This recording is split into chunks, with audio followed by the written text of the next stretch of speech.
ठरलं तर मग मालिकेच्या आजच्या भागामध्ये आपण पाहणार आहोत की आता अर्जुन झोपलेला असतानाच अर्जुनला मध्येच कॉल येतो आणि अर्जुनला कॉल आल्यामुळे आता अर्जुन हा एकदमच बेचैन झालेला असतो. कारण आता अर्जुनला फोन असतो तो म्हणजे चैतन्यचा आणि चैतन्य फोन करून अर्जुनला सांगतो की साक्षीला पोलिसांनी अटक केलेली आहे आणि ही गोष्ट जेव्हा आता समजते तेव्हा अर्जुन चकित होतो आणि अर्जुनला आता चैतन्य सांगत असतो की बघितलंस का सायली वहिनीला तू याबद्दल अजूनच काहीच सांगितलेलं नाही आहेस. लवकरात लवकर सायली वहिनीला सगळं काही सांगून टाक, नाहीतर जर साक्षी काही बोलून बसली ना तर तुझं काही खरं नाही. कारण तिला तर त्या महिपतने सांगितलेलंच असेल ना की तू त्याला ब्लॅकमेल केलं होतंस ते. नाही नाही मी लगेच सांगतो. मग दुसरीकडे सायलीने तोपर्यंत हे बोलणं ऐकल्यामुळे सायली आता अर्जुनवर भडकलेली असते आणि सायली अर्जुनला म्हणते की तुमची एवढी हिंमत झाली, तुम्ही एवढं सगळं करून बसलात म्हणजे तुम्ही मला फसवलं आहे. आता मला तुमच्याशी बोलायचं नाही आहे ना, मला या घरात राहायचं आहे. आता मी ठरवलं आहे मला इथेच राहायचं नाही आहे. आणि असं बोलूनच ना आता मात्र सायली बॅग घेते आणि सायली घराच्या बाहेर पडते. सायली जशी घराच्या बाहेर पडते ना तेव्हा मात्र अर्जुन तिला थांबवायचा प्रयत्न करतो, पण सायली काही केल्या थांबत नसते. सायली काही केल्या थांबत नसते ना, म्हणूनच आता अर्जुन खूप जास्त बेचैन झालेला असतो. त्याला कळत नसतं. मग त्याला हे पडलेलं खरं तर एक स्वप्न असतं आणि जेव्हा तो उठतो तेव्हा तो इकडे तिकडे सायलीला शोधतो, पण त्याला सायली कुठेही दिसत नाही आणि त्यामुळेच ना तो तसाच खाली येतो. डायनिंग टेबलजवळ बघतो तर सायली तिथेही नसते. सायली तिथेही त्याला दिसली नाही, म्हणून तो आता खूपच जास्त बेचैन झालेला असतो. सगळीकडे सायली सायली नाव करून बोंबलून असतो. मग त्याला घरातले म्हणत असतात की काय झालं आहे, एवढा का पॅनिक होतोय. आणि त्याच वेळेला तो आता सांगू लागतो की सकाळपासून सायली तुम्हाला दिसली आहे का. तर घरातले सुद्धा म्हणतात की नाही दिसले, आम्हीही सायलीला शोधतोय. मग त्याला असं वाटतं की त्याचं स्वप्न काही खरं तर झालेलं नाही ना, अशी मनात कुठेतरी शंका येत असते. तेवढ्यातच सायली तिकडनं येते आणि सायली अर्जुनकडे येऊन बोलते की काय झालं. तर अर्जुन म्हणतो की बायको तू कुठे गेली होतीस. त्यावर अर्जुनला सायली सांगत असते की मी ना बाहेर अंगणात गेले होते, ही फुलं काढण्यासाठी गेलेले होते, काय झालं आहे असंही ती विचारते. त्याच वेळेला आता अर्जुन म्हणत असतो की अगं बाहेर जातेस बायको तर एकदा सगळ्यांना सांगायचं तरीच ना निदान की तू कुठे चालली आहेस ते. तू जाणार असेल तर सांगून जात जा, हे तुला समजत नाही का. असं देखील बोलून आता अर्जुन भडकलेला असतो. त्याच वेळेला आता सायली म्हणत असते की अंगणात जाताना सुद्धा तुम्हाला सांगायचं का हो, तुम्ही झोपलेले होते गाढ, मग कसं काय तुम्हाला उठवणार आणि सांगणार. म्हणूनच या सगळ्या गोष्टी नाही सांगितल्या मी तुम्हाला, थोडं समजून घ्या असंही आता म्हटलं जातं. पण दुसरीकडे मात्र आता अर्जुन एकदम चिडून ना रूममध्ये निघून जातो. तो जसा निघून जातो ना तसं मात्र आता तिकडे सायली येते आणि सायली जेव्हा तिथे येते तेव्हा आता अर्जुनला म्हणत असते की काय झालं आहे नेमकं, मला जरा सांगाल का.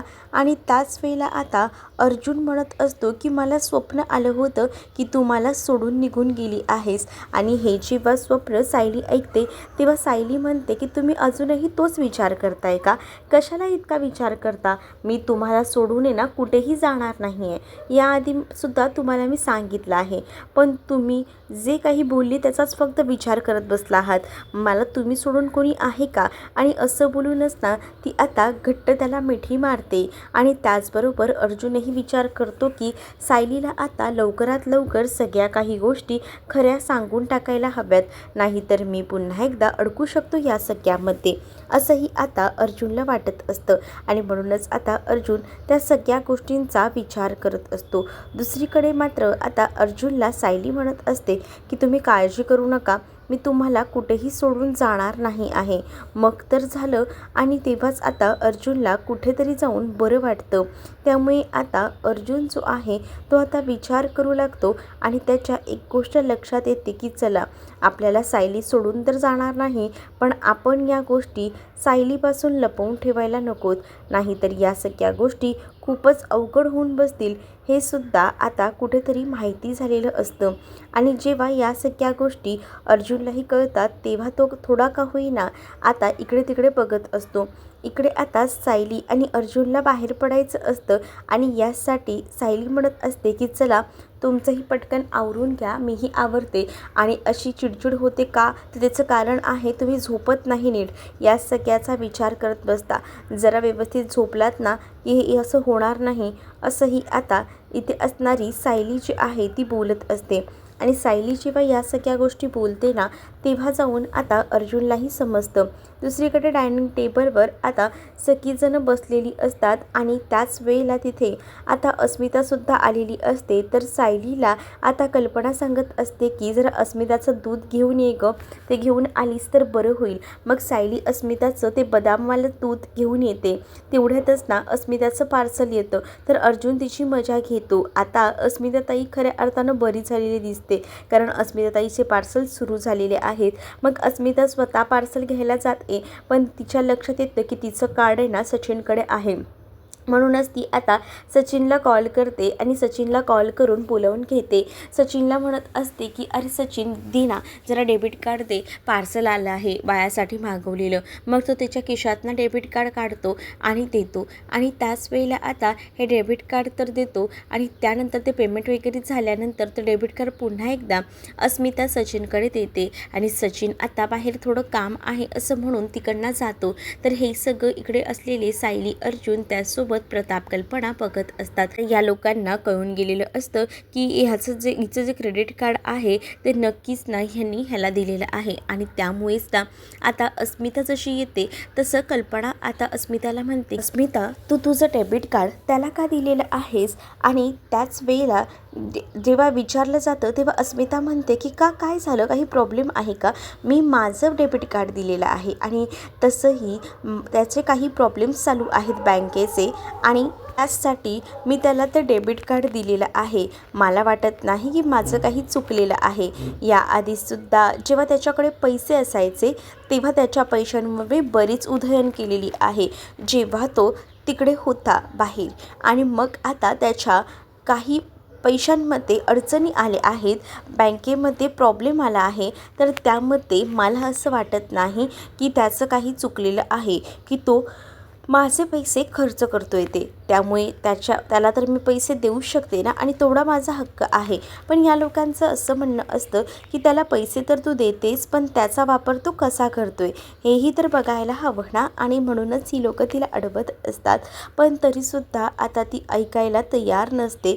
ती रागारागातच बोलत असते की ते माझं डेबिट कार्ड आहे आणि मी ते कसं वापरायचं, काय वापरायचं हे माझं मी ठरवते. आणि तसंही मी ठरवलं आहे की त्याला हे सगळं वापरायला द्यायचं. आणि त्यानंतर अस्मिता एवढं सगळं बोलून तिकडनं डायनिंग टेबलवरनं उठते आणि जायला निघते. आणि ही सगळी गोष्ट अर्जुन, कल्पना ह्या सगळ्यांना खटकलेली असते. आणि त्यामुळेच ना आता ते विचार करतात आणि बोलत असतात की हे सगळं काय चाललं आहे नेमकं, खरंच ना कळतच नाही आहे. सगळ्या बाजूंनी आता वेळ व्हायची पाता आलेली आहे, कारण या अस्मिताला काय गरज होती, एवढा विश्वास का बरं ती त्याच्यावर ठेवते की डोळे झाकून त्याला स्वतःचं क्रेडिट कार्ड आणि त्याचसोबत डेबिट कार्डसुद्धा देऊन बसली आहे. मला तर हे ना अस्मिताचं बरोबर वाटत नाही. प्रताप आता म्हणत असतात की नाही, मी तर ना आत्ताच जाऊन तिच्याशी बोलणार आहे. तसंही रूममध्ये तो सचिनही नाहीच आहे ना, त्यापेक्षा पटकन जातो आणि तिच्याशी बोलून घेतो, असंही आता म्हटलं जातं. तेव्हा आता सायली प्रताप यांना थांबवते आणि म्हणत असते की बाबा नका जाऊ, तसंही जाऊन काही उपयोग होणार नाही आहे, मी तुम्हाला सांगते ना. आणि त्याच वेळेला म्हटलं जातं, प्रताप हे म्हणतात की असं का म्हणतेस सायली? त्यावर सायली म्हणत असते की बघा बाबा, काय आहे ना, तुम्ही कसं तरी जाल, पण तुमचं अस्मिताताई ऐकून घेणार आहेत का? नाही घेणार आहेत. त्यापेक्षा आपण असं काम करू शकत नाही का, अस्मिताताईंचं ज्या बँकेमध्ये अकाउंट आहे त्या बँकेतल्या मॅनेजरशी वगैरे बोलून तुम्ही ते अकाउंट थोड्या वेळासाठी का होईना फ्रीज करू तर शकताच ना. म्हणजे त्या अकाउंटमधनं कोणतीही मोठी उलाढाल होऊ शकणार नाही, म्हणजे सचिनला पैसेच भेटणार नाही. मग खऱ्या अर्थानं समजेलच की, असंही आता सायली म्हणत असते. सायली जेव्हा हे सगळं काही बोलते तेव्हा आता ही गोष्ट अर्जुनसोबत प्रताप यांनासुद्धा पटते. प्रताप म्हणतात की त्या मॅनेजरसोबत नाही, पण तिथे एक माझा माझा मित्र कामाला आहे, त्याला मी बोलू शकतो, त्याला सांगेन मी या सगळ्याबद्दल. मग तर झालं, मग अकाउंटच्याबद्दलच आपण हे सगळं करूया. दुसरीकडे आता इकडे प्रियाला जाग आलेली असते. प्रिया विचार करते, बापरे मला किती उशीर झाला आहे उठायला, एवढा उशीर झाला आहे बापरे, हे सगळं व्हायला नको होतं असंही वाटत असतं. आणि त्यातच ना आता एकदमच प्रिया गडबडून उठते, कारण तिला आता कळलेलं असतं की सायली अर्जुन जे आहेत ते आता बाहेर जाणार आहेत आणि त्यामुळेच ना आता खूपच जास्त टेन्शन आता आलेलं असतं. मग सायली अर्जुन बाहेर जाणार आहेत म्हटल्यावर आपल्या अश्विननं डबा नेला आहे का हा प्रश्न प्रियाचा असतो. पण तिला कळतं की नाही, अश्विनने डबा नेला. मग आता अश्विन म्हणतला डबा तर द्यायचा आहे. मग प्रिया म्हणते की ठीक आहे, तो डबा घेऊन गेला नाही आहे ना, वेंद्राच आहे, मी पटकन आवरून घेते, त्यांना डबा देऊया. मग तर झालं. मग आता सायली अर्जुन जात असताना त्यांच्यामध्ये खो घालायचा हे तर बरोबर माहिती झालेलं असतं आणि म्हणूनच ती म्हणत असते की तुम्ही दोघं कुठच्या रस्त्याने जाताय, पटकन मला सोडाल का अश्विनच्या त्या ऑफिसपर्यंत, कारण मला ना असं वाटतंय की हॉस्पिटलला जायचं आहे म्हटल्यावर मी तुमच्यासोबतच येते, असंही आता ती म्हणत असते. त्यावर सायली अर्जुन म्हणतात की ठीक आहे, आवरून घे. खरं तर त्याला माहिती असतं की हिला ना आपला पाठलाग करायचं आहे आणि त्याचसाठी हिची एवढी घाई चाललेली आहे. या सगळ्या गोष्टी बरोबर माहिती झालेल्या असतात त्यांना, म्हणूनच ते आता काहीच बोलत नाही. ते म्हणतात की ठीक आहे, ये तू. आणि मग जेव्हा ती गाडीत बसलेली असते ना, तेव्हा तिचा सारखा फोन वाजत असतो आणि जसा तिचा फोन वाजतो ना तसं सायली म्हणते की एवढं इमर्जन्सी असेल तर फोन उचल ना, काय झालं आहे बघ, असंही आता सांगितलं जातं. पण त्याच वेळेला इकडे मात्र आता जी प्रिया असते ती म्हणते की नाही, इतकं इमर्जन्सी नाही आहे. पण ती ना इन्क्वायरी करायला बघत असते की लोक कुठे चालली आहेत काय या सगळ्याबद्दल. पण तेव्हा ना कोणीही काही सांगत नसतं. इकडे सदाला जास्त त्रास होत असतो, म्हणून मैना म्हणत असते की काय करायचं ना खरंच कळत नाही, बबली पण फोन नाही उचलत आहे, मग त्या टीनाला फोन कर ना, टीना बघ ना काही करते का मदत, असंही आता सदा म्हणत असतात. तर इथे मैना म्हणत असते टीनाकडे कसला पैसा आहे, टीनाकडे 1 रुपया नाही आहे, काय आपल्याला देणार आहे, सगळ्यात जास्त पैसे तर ना त्या बबलीकडंच आहे, म्हणून तर त्या बबलीला फोन करते. पण ही बबली फोन उचलेल तर ना बबली सतत फोन कट करते, मग कसं होणार आहे, असंही आता म्हटलं जातं. मग इकडे सदाची तब्येत खूप जास्त खालवलेली असते, पण सायली अर्जुनसोबत असल्यामुळे प्रिया मैनाचा फोन रिसीव करत नसते, सारखा फोन कट करत असते. त्यामुळेच ना आता सायली अर्जुनला सुद्धा संशय आलेला असतो की हिचं काहीतरी चालू आहे. पण दुसरीकडे मात्र सायली अर्जुनने आता ठरवलेलं असतं की तिला पूर्ण सोडायचं ऑफिसपर्यंत, म्हणजेच त्या हॉस्पिटलपर्यंत. पण ती आता मुद्दामूनच म्हणत असते की तुम्ही मला नाक्यावर सोडलं तरी चालेल, तिथून पुढे मी जाऊ शकते रिक्षाने. नाही, कशाला, जर तुला रिक्षाने जायचं होतं तर आधीपासूनच निघायचं होतं ना, आत्ता कशाला आम्हाला सांगतेस, तुला तर आम्ही आता पूर्ण तिथपर्यंत सोडणार आहोत, तू काळजी करू नकोस, असंही म्हटलं जातं. जेव्हा आता या सगळ्या गोष्टी बोलल्या जातात तेव्हा प्रियाकडे ऑप्शन उरत नाही, प्रिया आता शांतच राहते. तर प्रिया इकडे तिकडे बघते आणि त्यानंतर मात्र प्रिया आता विचार करते की चला, मला ही लोक पूर्ण अगदी दारापर्यंत सोडणार आहेत, तर यांचा पाठलाग मी करू तरी कसा. इकडे आता सदा आणि मैना बेचैन झालेले असतात, कारण आता सदाची जी अवस्था असते खूप जास्त क्रिटिकल झालेली असते आणि त्यांनाही जमत नसतं. काही कारणामुळे ते लोक प्रियाला कॉल करत असतात, पण प्रिया कॉल रिसीव करत नसते. तर दुसरीकडे आता सायली अर्जुन कुठे जात आहेत याबद्दलची कुठेतरी मनामध्ये शंका आता इकडे असणाऱ्या प्रियाला येत असते. मग प्रिया विचार करते की ही लोकं कुठे जात असतील, सदा मैनाकडे तर जाणार नाही, मग ही गेली जात कुठं असतील, असे अनेक विचार ना प्रियाच्या मनामध्ये येत असतात. तर दुसरीकडे आता अश्विन जो आहे त्याला कल्पना कॉल करते आणि कल्पना अश्विनला म्हणत असते की बाहेर कुठेही काही खाऊ नकोस, अरे मी प्रियाला पाठवलं आहे, प्रिया तुझा डब्बा घेऊन येते, मी एक्स्ट्राचाच डब्बा दिला आहे, दोघंही जण एकत्रच तिथे लंच करा. तसंही ती काही गडबडीत गेली तुला डब्बा द्यायचा आहे म्हणून, मग दोघंही जण एकदमच खाऊन घ्या, असं देखील आता कल्पना सांगत असते. त्यावर आता अश्विन म्हणतो की बरं झालं आई मला सांगितलंस, मी कॅन्टीनमध्येच आलो होतो. मग दुसरीकडे आता कल्पना म्हणते की ठीक आहे चल, आणि असं बोलून फोन ठेवते. तर इकडे मात्र अश्विन विचार करतो की खरंच ना किती बदलली आहे ना माझी तन्वी, कारण आता घरातल्यांनी सुद्धा किती एक्सेप्ट केले. खरं तर आईने सुद्धा मला फोन करून सांगितले की ती निघाली आहे, येते, मग आता सायली अर्जुन प्रियाला बरोबर ते ऑफिसकडे आणून सोडतात, ऑफिसच्या अगदीच गेटवर. मग आता तिला ते हेही म्हणतात की जा आतमध्ये, मगच आम्ही इथून जातो, कारण त्यांना बघायचं असतं की खरंच ही आतमध्ये जाते का. मग तिचाही नाईलाज होतो, ती गेटवर जाते आणि गेटवर गेल्यानंतरच सायली अर्जुन जे आहेत ना ते आता गाडी घेऊन तिकडनं जातात. जसे आता ते गाडी घेऊन जातात ना, तसं आता इकडे प्रियाचा विचार असतो की आपण ना हा टिफिन ना फक्त वॉचमॅनला देऊया, तो वॉचमॅन अश्विनला टिफिन देईल आणि आपण निघूया. आणि ती देतच असते. तेवढ्यातच तिकडनं आता अश्विन धावत आलेला असतो. अश्विन जसा येतो ना तेव्हा आता तो म्हणतो, अगं तन्वी आलीस का, चल बरं झालं, आता तू कुठं चालली आहेस, चल आपण दोघंही जण जाऊया आतमध्ये आणि दोघंही जण मस्तपैकी डबा खाऊया. अरे नाही, अरे मला घरी जायचं आहे, मी सगळी कामं तशीच सोडलीत आणि आली आहे.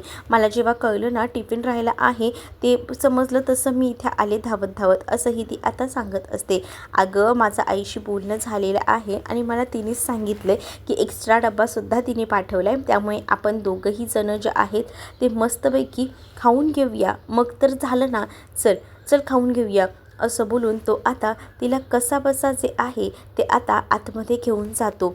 आणि जेव्हा तो आता आतमध्ये घेऊन जातो ना तेव्हा मात्र आता इकडे पूर्णपणे पंचायत होऊन बसलेली असते प्रियाची, कारण प्रियाला सायली अर्जुनचा पाठलाग करायचा असतो आणि तो काही आता सक्सेस होत नाही आणि त्यामुळेच ना आता ती बेचैन झालेली असते.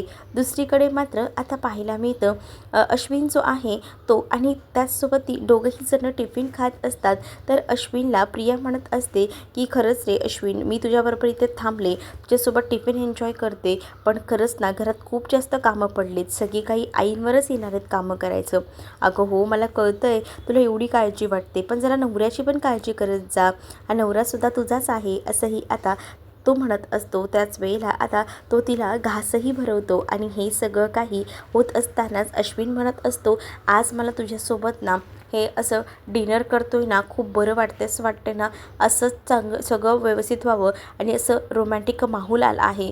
अरे ऑफिसच्या कॅन्टीनमध्ये बसून कुठचा रोमॅन्टिक माहोल येतोय, असंही आता प्रिया त्याला म्हणत असते. तेवढ्यातच ना एक त्याच्या हॉस्पिटलमधला माणूस येतो कॅन्टीनमध्ये. खरं तर तो अश्विनला शोधत आलेला असतो. अश्विनची सही हवी असते, काही फाईल्स हव्या आहेत आणि त्यावर आता ज्या फाईल्स आहेत ना त्या चेकसुद्धा करायच्या होत्या, म्हणूनच त्या माणसाने त्या फाईल आणल्या होत्या. तर प्रिया त्याच्यासमोरच म्हणत असते की आधी अश्विन जेवून घे, पण अश्विन म्हणतो की हे इमर्जन्सी आहे, थांब जरा.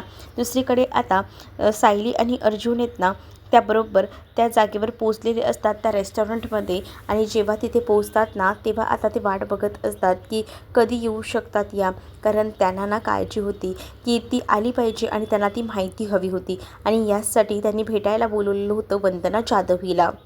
मग आता वंदना जाधव इथे आल्यावर आपल्याला बऱ्याच गोष्टी मिळतील का, पण एका अर्थी बरं झालं की प्रिया आपला पाठलाग करतच आली होती, पण प्रियाला आपण बरोबर ऑफिसपर्यंत पोचवलं, म्हणजे कसं आता आपलं कामच झालं ना. उलट अश्विनलाही बरं वाटत असेल की त्याची बायको जी आहे ती उलट त्याच्याबरोबर येऊन टिफिन वगैरे खाते, हे बघूनच त्याला आनंद झाला असेल, असंही आता म्हटलं जातं. दुसरीकडे मात्र आता प्रिया जी आहे ती मात्र थोडी बेचैन झालेली असते. प्रिया मुद्दामुन्ना तिथे असलेला भाताचा डब्बा पाडते जेणेकरून तिला आता तिथून सटकता येईल.